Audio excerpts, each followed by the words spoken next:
Happy you are here. We are joined as always by Greg Engert, beer director for the Neighborhood Restaurant Group, a Food and Wine Sommelier of the Year. The group includes Where We Are, Blue Jacket Brewery, downstairs the Arsenal Restaurant. Greg, it is always good to see you. Good to see you too. What is on tap this week? So I believe it's the middle of August. It seemed the appropriate time to bust out the first pumpkin ale of the WTOP Beer of the Week season.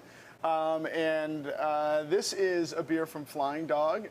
They introduce lots of really interesting new beers every year, and this go around they have introduced the first kind of widely distributed pumpkin IPA.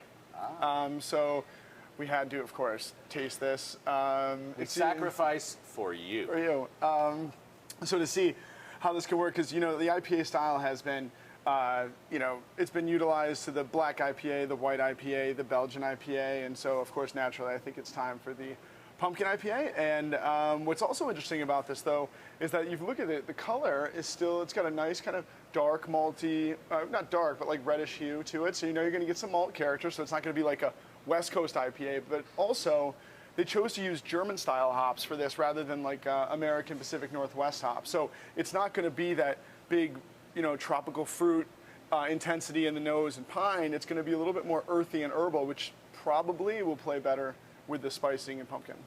Okay. Mm.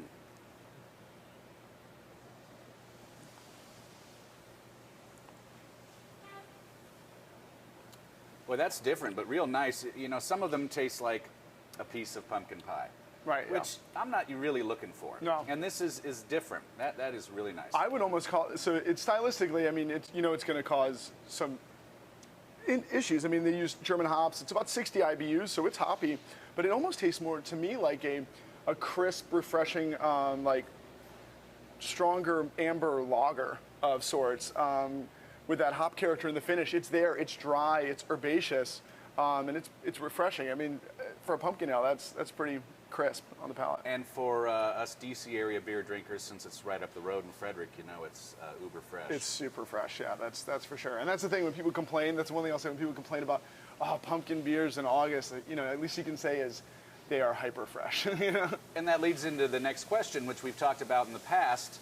Why pumpkin and Oktoberfest beers now, basically 2 months before October? I think really it comes down to the fact that certain styles, seasonals of course, always have an end date to them. You see the same thing with like a holiday beer or a Christmas ale. Like on December 26th, nobody wants those beers anymore. Right or wrong, the beers could still be fresh and delicious. Same idea with pumpkin ales. And so you couple this idea of there's an end date where people are going to stop wanting them, and that's coupled with the fact that people love these beers. So I think the breweries want to capitalize on the sales volume that they can achieve, and since knowing that it's going to eventually end, they keep pushing up the entry, and frankly, people don't mind. They wouldn't do it if people weren't buying them. So you still have to wait for them one way or the other. Right, exactly. Right. Totally. What would you pair this with?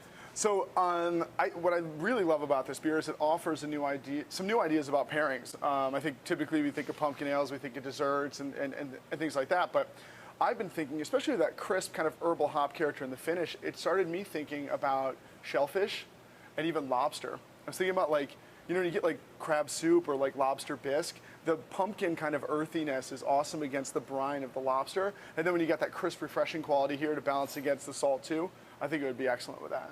Before we go, we are coming, sadly, toward the end of DC Beer Week 2015. How do you think it's been going so far? It's been amazing. There's been more events this year than ever. Huge participation, huge turnouts across the board, and it's definitely been the best beer week yet.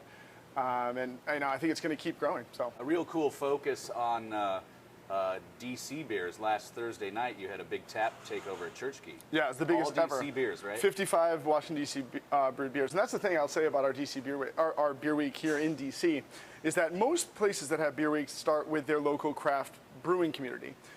We had lots of beer here before we had a really established craft brewing community in the city. So now it's like the best of both worlds with the six or seven different craft breweries we have, including Blue Jacket in DC. It's kind of like we've rounded it out. We have beers from all over the place, but now we also have a DC brewing scene, and I think that makes DC Beer Week even better than it's been.